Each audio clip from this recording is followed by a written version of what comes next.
Welcome to the Next Level Human podcast. As a human, you have a job to do. In fact, you have 4 jobs: to earn and manage money, to attain and maintain health and fitness, to build and sustain personal relationships, to find meaning and make a difference. None of these jobs are taught in school, and that is what this podcast is designed to do. To educate us all on living our most fulfilled lives through the mastery of these 4 jobs. I'm your host, Dr. Jade, Teta, and I believe we are here living this life for 3 reasons and 3 reasons only: to learn, to teach, and to love. In this podcast, I will be learning, teaching, and loving right along with you. I'm grateful to have your company. Here's to our next level.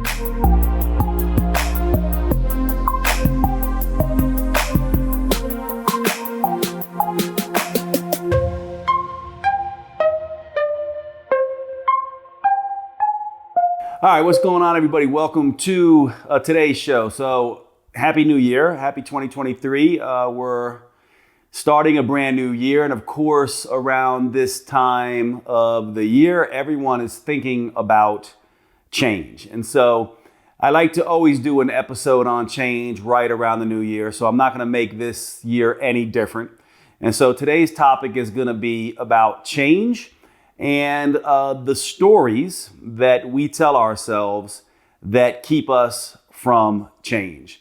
So those of you who are thinking about the New Year's and thinking about, like most of us do, how we have been doing in our lives, what we want to accomplish as we move forward through the year and in the rest of our lives, New Year's is one of those times where we get to take stock of our lives and think about who we've been and who we want to become.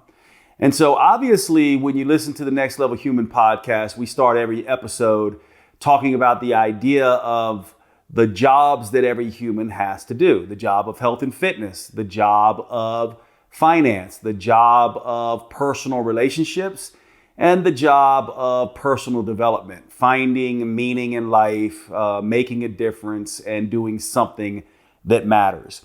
And so as we start this conversation, I want you to think about these 4 jobs, and I want you to rank them from 1 to 10. 1 being you don't feel like you've done a very good job in this area up until this point, and 10 being that you feel like you have this particular job nailed. And so you want to rank yourself on a scale of 1 to 10 in health and fitness, 1 to 10 in finance and career, 1 to 10 in personal relationships, and 1 to 10 in personal development, which usually is in the realm of purpose and meaning. You know, how fulfilled you feel in life, whether you feel like you matter and are making a difference in life. And so let's start this conversation just by taking a mental stock of where you are. And I'll do my own on this as well, just so you can kind of see how to think your way through this. And so I usually break down these 4 elements into separate elements to see how I'm doing. So let's start with finance and career type stuff. So I would think about this in terms of earning, managing, and saving money. And so I basically would give myself 3 or 4 points for each of these, right? So from my perspective, I'm earning very well. I've always struggled, as many of you know, listening to this podcast. You know I'm very transparent with sort of some of my struggles around finances. I'm really doing really well in earning, and I continue to get better and better in managing and saving money, although those are the areas that I need to work on. So I would say, financially speaking, I'm probably at a 7, maybe 6 or 7.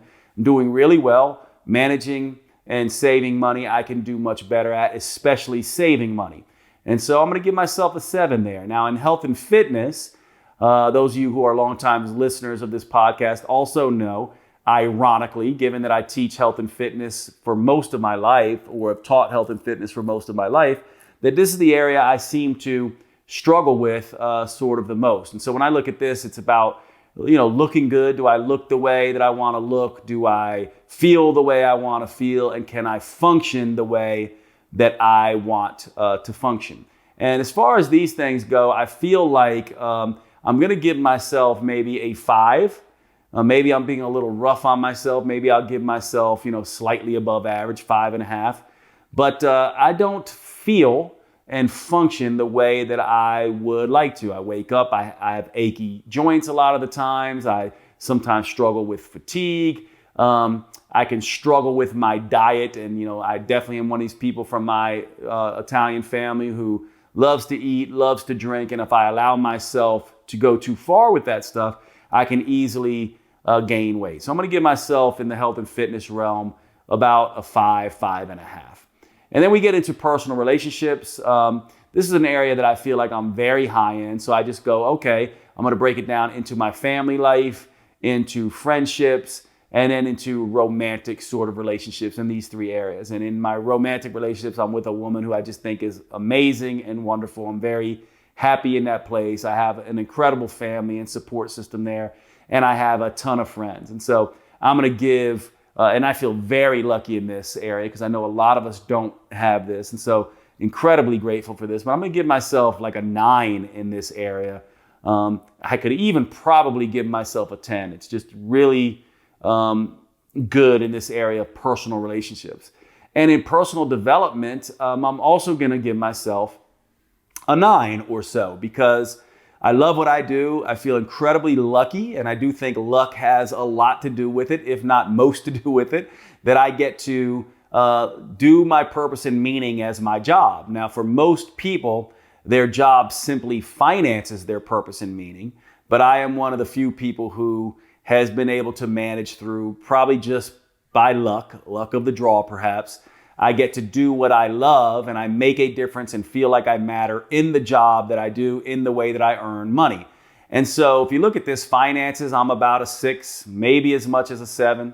Health and fitness, I'm at a 5.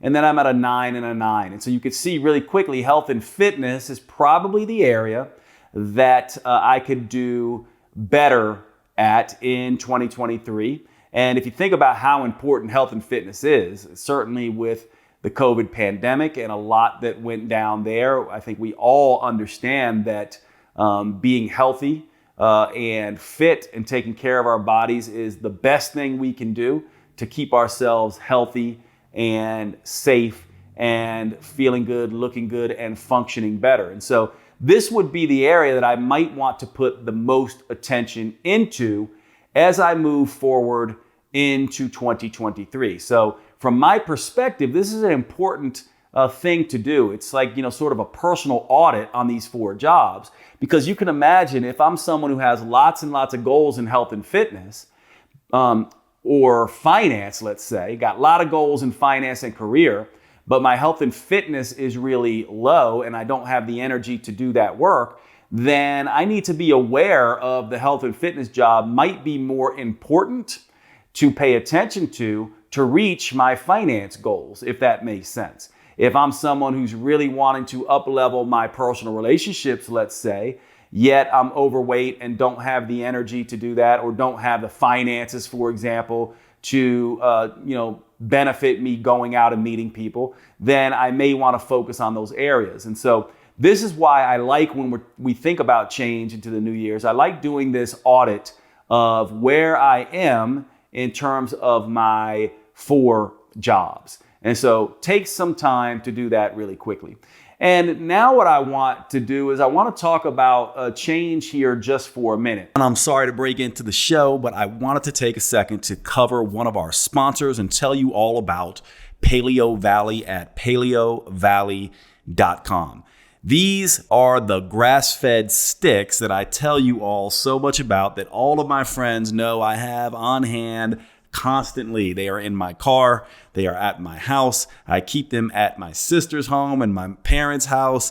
I have these things everywhere because they are the simplest, most convenient whole foods protein supplement you can get. Almost like carrying around pure protein, low carb protein in your pocket.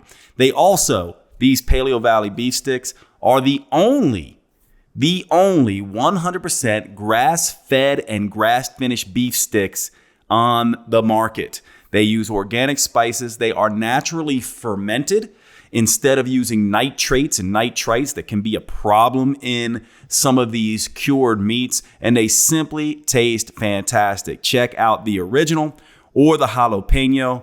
Those are my favorites. Please make sure you go over to paleovalley.com and visit. When checking out, use the code NEXTLEVEL for a 15% discount. Remember, our sponsors keep the show going by you giving them your patronage and spending your money on these high quality products. You actually do a few things. One, you're helping to support the podcast. And two, you are helping your health. And three, you are making sure that good quality companies like Paleo Valley can be out there doing their business, changing the world, making the earth better. One of the things you may not know about this is that grass-fed organic and grass-finished beef is doing something that is so utterly important for our environment, actually helping to repopulate the topsoil. A lot of people don't know this, but our topsoil is being extremely depleted. And raising animals, especially cattle, the correct way helps to get that topsoil back. This is one of the reasons why I love Paleo Valley. Not to mention it tastes fantastic, but they're one of these companies, like my other sponsors, Cured Nutrition and Organifi, that are doing the right things by the environment. I really appreciate everything they do, and I hope you will check them out. Thanks so much. PaleoValley.com. Use the code NEXTLEVEL. And now back to the show. First of all, I want to talk about the difference between collaborative intention and directive intention. I think this is an important distinction to make when we set an intention for change, because in my mind, directive intention and collaborative intention are something that a lot of people are not aware of. Now, I have done an episode on directive versus collaborative intention in the past. I'm not sure exactly what episode that is, but I think it's called On Intention in the podcast. So you can go back and look for that. But I'm going to cover the basics here. Directive intention is the way that most people think about change. And directive intention means I'm going to set goals. So I'm going to set goal A, B, and C.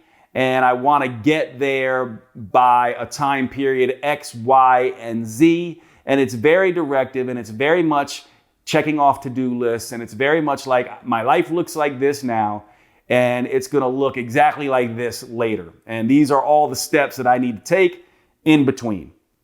And directive intention is not useful. It certainly can be useful, but it also is not necessarily the way the world works.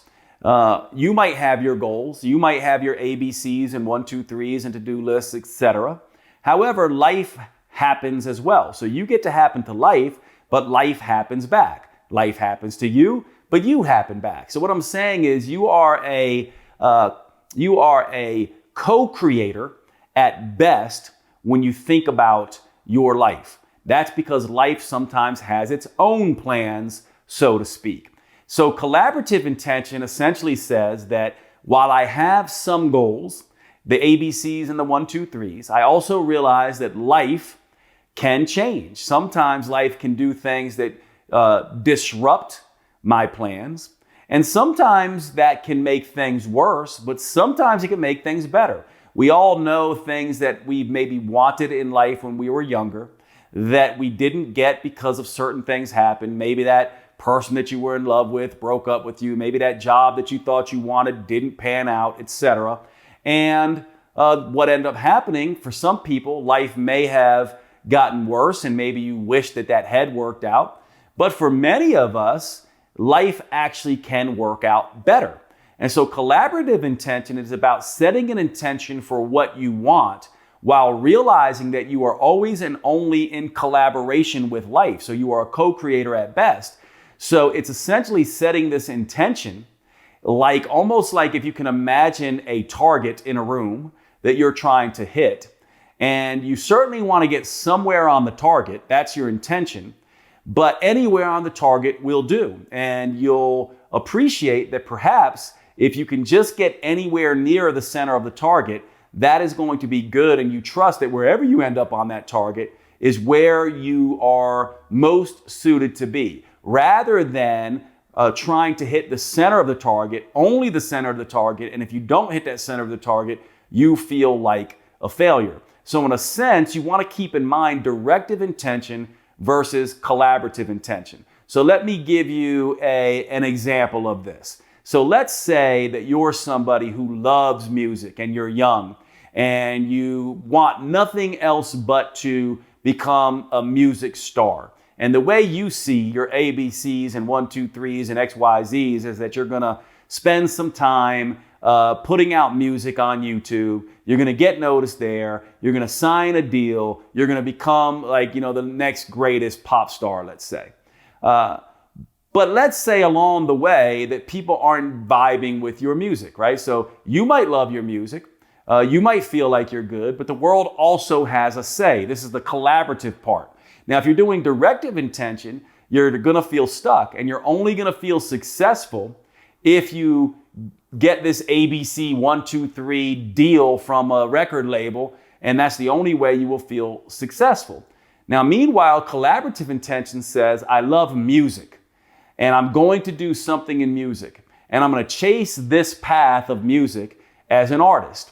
And I'm going to trust that I'm going to be in music and I'll end up in a place that I will feel fulfilled, and this will be what I do. So for example, maybe along the way, 10-year path, perhaps you're chasing down this dream, and slowly but surely you realize that, you're not that passionate about making music anymore, but you're really good at helping other people make music. Or perhaps you realize that you're really good, maybe you don't have the best voice, but you're really good at spotting people who have amazing voices.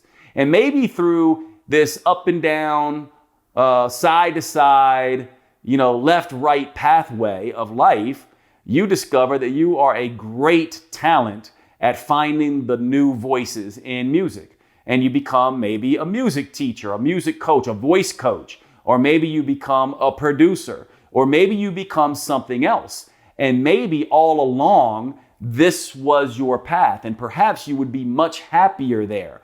Because as you know, we can't always predict as humans exactly where we would be happiest. Like, think about it. Some of us have had dreams that if we hit those dreams exactly like we wanted, we may not be as happy as we are today. So the idea is take these 4 jobs, rank them, see where you're heading, which one you want to work on, and then also realize that as you set your goals for 2023 and beyond, that you begin to think in terms of both directive intention and collaborative intention, and realize that things may happen to point you in a direction, and you want to use all the things that life gives you. One of the things that we know is a sign of the most successful people is that they see failures and trials and tribulations and traumas as stepping stones, not roadblocks. Sometimes the obstacle is the way. This is a very stoic philosophy. Sometimes what stands in the way becomes the way. This is an old quote from Marcus Aurelius, one of the most famous Stoics. Sometimes what stands in the way becomes the way. And we all have evidence that this is how things can work in life. And this is why we need to hold this loose interpretation, in my mind, of goals, and think about what you want, visualize what you want, but also trust that you will end up on the target somewhere. You don't necessarily need to be so directive.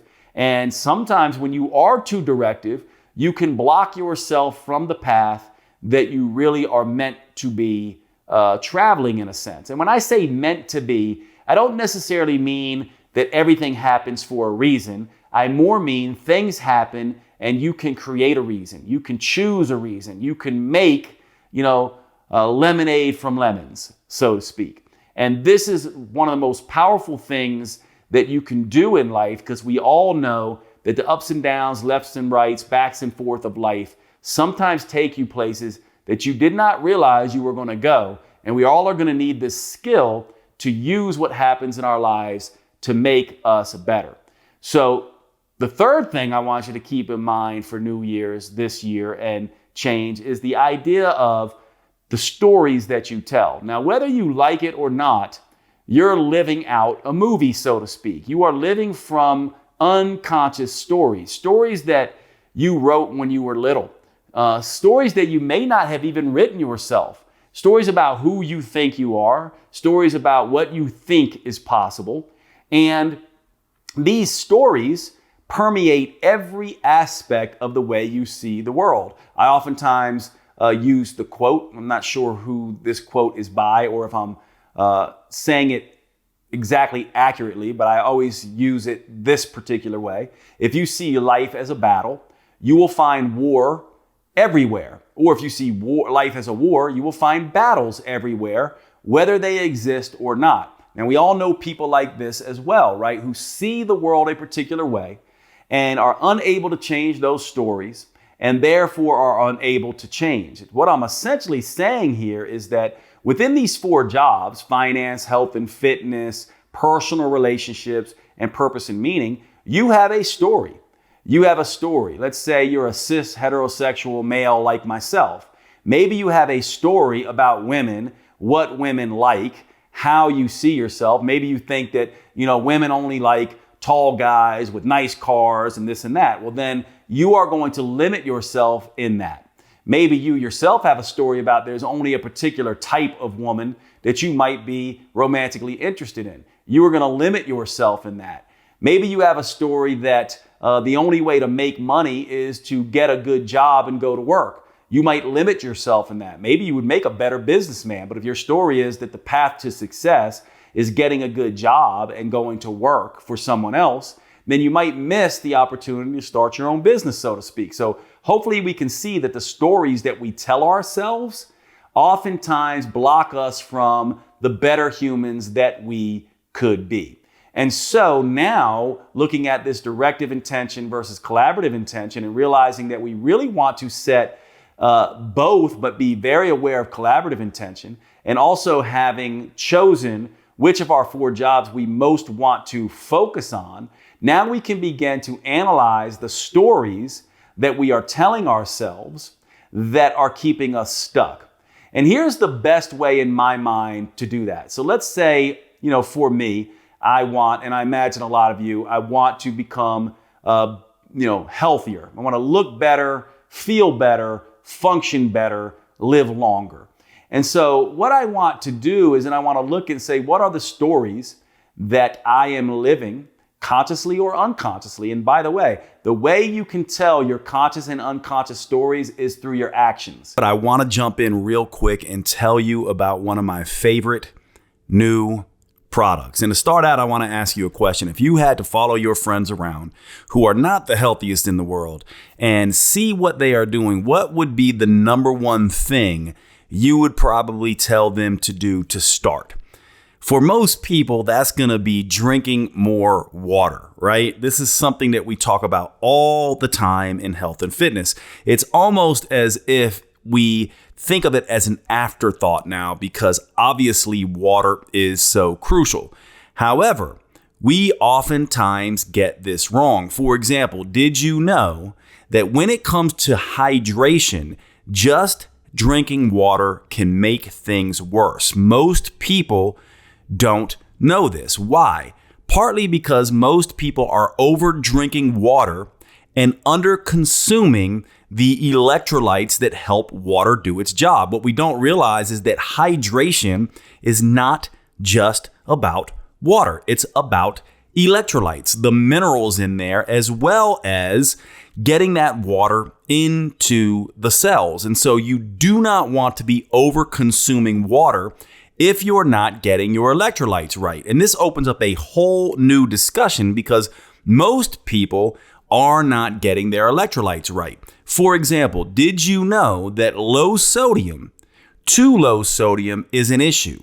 Just as much, if not more so, than high sodium. In other words, what we want if we're going to get the right electrolytes is to get the right amount of sodium and potassium and magnesium in the Goldilocks zone. We don't want too much. We don't want too little. We want it just right. This opens up a whole other thing here too, because people who are exercising, doing sauna therapies, doing low carb diets are disrupting and losing lots and lots of their electrolytes. For example, when insulin is not around in low carb diets, you will excrete lots of sodium. In other words, under that state, exercising, low carb diets, all these things, you actually need more sodium. And so if you're somebody who has been just drinking water, not paying attention to electrolytes, and also feeling fatigued, feeling like you're underperforming, not sleeping right, getting cramps, twitches, headaches, any of these things, then you are probably dealing with an electrolyte issue. This is where the product Element comes in. This product has been a game changer for me and many of my patients and clients. This is a rehydration electrolyte beverage, basically. It is a powder of electrolytes formulated with 1,000 milligrams of sodium, 200 milligrams of potassium, and 60 milligrams magnesium without the added sugar and other nonsense that comes in beverages like Gatorade. This stuff is basically a rehydration beverage on steroids. It is the thing that is going to replenish your electrolytes in the right ratios, decrease fatigue, really correct chronic dehydration. And by the way, many people are dehydrating themselves, becoming hyponatremic, low sodium, when they're consuming too much water. You need your electrolytes on board, especially if you are someone who is losing lots of sodium and other electrolytes through low carb diets and lots of exercise. This is where Element comes in. Element is a new sponsor to the Next Level Human podcast. I cannot recommend this product enough. I have been using this stuff for months now, and I have immediately seen changes in my energy levels. I feel like I'm operating on a whole other level, and I have seen this as being the primary thing that people who have been using Element have been telling me, that their fatigue is getting better, especially fatigue that comes after very intense workouts that involve lots of sweating and lots of intense output from the nervous system. Please check out Element. Use the code NEXTLEVEL. DrinkElement.com. That's DrinkLMNT.com. DrinkElement.com, and let's get back to the show. You know that old saying, actions speak louder than words? Just look at what you are doing. Ask yourself, if I want to look good, feel good, and function better, does eating potato chips, drinking rum and cokes, and watching Netflix on repeat, is that story that I'm living out of eating chips at night, watching Netflix, and drinking every night? Is that story compatible with a story of looking good, feeling good, and functioning better? And so you want to look at your actions, and then you want to say, is the way I'm acting out this story compatible with the new story that I want to live? And you're going to have a very clear answer there. It's either going to be yes or no. And if you're confused on this, also all you need to do is go, all right, well, let me look at someone who is looking good, feeling good, functioning better. And let me look at what they are doing. Now, this is slightly moving into directive intention versus collaborative intention, because here, directive intention would say, okay, just do everything they're doing. If they're doing ABC and 1, 2, 3, I'll do ABC and 1, 2, 3. Not realizing that collaborative intention says it might look slightly different for you. Maybe you have to be stricter on your diet than them. Maybe you don't have to be as strict. Maybe you need to follow more of a vegetarian-based diet and they need to follow more of a paleo or keto or carnivore-based diet. So there's going to be some flexibility in here, but you start somewhere and you go, okay, I'm living this story. I need to start living this story. And the best way, from my perspective, to do this in a very simple way is simply to imagine that you're a method actor. Now, we all know what method actors do. There's different types of actors. Some actors just go, okay, tell me my lines. I'll repeat my lines and I'll play the part of this thing in the moment. And then when the scene ends, I'll go back to my old self. Now, a method actor goes, no, I've got this part and I'm going to not just play this part when the scene turns on. I'm going to play this part every moment of my life while I'm shooting this particular movie. And method actors live the role every single moment of every single day while they're shooting the scene. So if you really want to change and live this new story, what I'm suggesting is that your brain is watching you all the time. You can't fake it till you make it. Faking it means you're a regular actor. It means that when the lights go on and the scene starts, you'll play the part. But as soon as the scene ends, you go back to doing what you were doing. So you're faking it. When people are watching, you're on. And when people aren't watching, you're right back to the old story and the old you. A method actor acts by be it until you see it. They essentially are being the thing before the lights go on, before the scene starts. They're being the thing while the scene is going, and they're being the thing after the scene has ended. So they're not faking anything. And so I have made this distinction and have become somewhat famous for this distinction of be it until you see it, rather than fake it until you make it. And this is the way that you begin to change. This is the way you begin to reprogram your brain, because your brain is watching you all the time. And it's going to call bullshit on you the same way you watch other people's actions and words. When someone says they're going to do something and they keep not doing it and not showing up that way, you go, okay, I don't trust them. They're full of shit. Well, your brain does the same thing to you.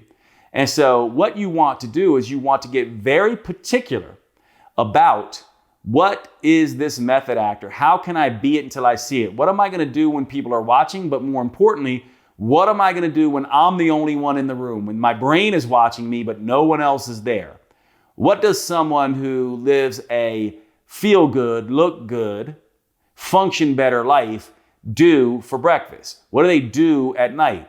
Do they stay up late? Do they go to bed early? Do they get up early? Do they sleep in? Do they go to the gym? Do they go for a walk? What's that look like for you?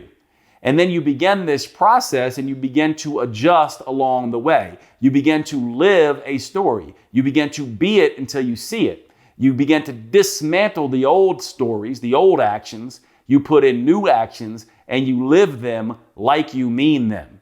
And you allow collaborative intention to direct you to your unique way of showing up in that way.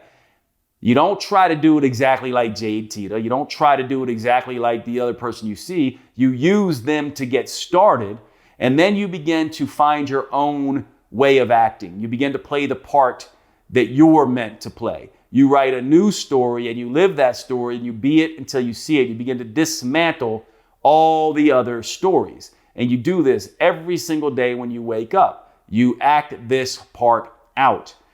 We humans live via stories. This is what we do. In order to change, we need to dismantle those old stories. Now, you might be wondering, well, Jade, what if I can't spot the old stories? Well, this method that we're talking about here kind of circumvents that altogether, because it essentially says, guess what? It doesn't matter what you believe internally in terms of what you can spot. Just know you're living a story, and your actions point you to what story that you're living. And you don't need to know all the details. All you need to know is what story you want to be living, what actions you want to be taking. And then as you begin to take those actions and you start moving towards that target, you begin to adjust, you begin to tweak it, and you begin to figure out, this is how it works for me. This is what looking good, feeling good, functioning better looks like for me. This is what earning, saving, and managing money looks like for me. This is what having better personal relationships looks like for me. This is what purpose and meaning and mattering and making a difference looks like for me. And then you practice. You practice, you practice, you practice. And practice doesn't make perfect, right? Practice makes progress. In other words, easy is earned. And the more that you can live this easy is earned philosophy, this be it until you see it philosophy of this new story, the better off you're going to be. And it's not going to happen in a week. This is part of the problem, because people start out their change mindset and they go, I'm going to play the scene. And then I'm going to stop the scene once I feel like I've gotten it, right? So you're like, well, I'm going to go for 2 weeks, 1 week, 8 weeks. I'm going to lose some weight, or I'm going to save money for a year. I'm going to do it up until this end point. That's not how this works. You have to turn this into a make it or break it, do or die, be it until you see it forever lifestyle. And this is why you be it until you see it. In other words, by the time that you actually become the thing, it will have been so gradual, you'll just wake up one day and be like, oh my gosh, I remember when I was living that other story of the overweight, broke, sick, exhausted, lonely, having no meaning, no mattering in the world person. And now I am completely different. Sometimes we live our way into the answer. The process is more important than the end destination. One very cliche saying that I don't love cliches, but I do think we all know that this is true. The person who loves to walk will go way further than the person who loves the destination. This is an old Buddhist proverb that you'll hear said in many, many different ways and is all over social media and internet pretty much all the time. But it's very true. You need to fall in love with the new story. Fall in love with the action. You don't ever want to stop. You know, it's funny, I had my nephews here today and yesterday. We were all hanging out and we were talking about, different career paths. They're all in their early 20s. And they were asking me about mine. And I remember when I was young, I was telling them that, people used to say to me, yeah, I'm going to get this job. I'm going to make this kind of money. Then I'm going to retire. And I remember thinking, why would I ever want to retire from something that I love? I don't ever want to retire. I want to do something I love. In other words, I put the love ahead of the money. And because basically I was like, I don't care how much money I make. If I love doing it, it will never feel like work. And freedom is what I wanted. I wanted time freedom. I wanted to feel like I didn't have to work. So my story was, why should I ever want to retire? I don't want to retire. To me, that's silly. I don't want to retire. I still don't want to retire because I love what I do so much. And this was the story that I sort of told here. In other words, I fell in love with the process from the beginning. And so you don't ever want to retire from this. In fact, you can't. When you write this story, when this be it until you see it, when you become this method actor, you got to create something that is so deep and personal to you. This is why collaborative intention is so important here, that is so deeply valuable to you that you don't ever want to stop it. In other words, this is a story that you are constructing that never ends. And so this is what I want you to think about as we move forward into 2023. I want to wish you happy holidays and a powerful new year. I hope you have the best, happiest, healthiest, richest new year. And I'm so excited that you continue to tune into the Next Level Human podcast. We got a lot of great things coming up and changes coming up in 2023, which I'll clue you in on in the episodes to come. But thank you so much for being here. Have a great 2023, and I will see you at the next show.